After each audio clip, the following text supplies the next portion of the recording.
Existe uma história em que uma raposa foge dos caçadores e pede ajuda ao lenhador. O lenhador a esconde em sua cabana, mas quando questionado pelos caçadores, ele diz que não a viu, porém aponta para onde ela está escondida. Os caçadores não percebem o gesto e vão embora.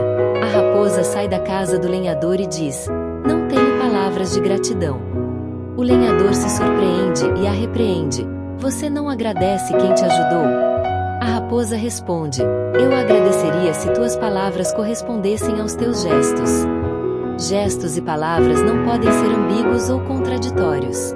Nossa palavra deve ser sincera. Sim, sim. Não, não.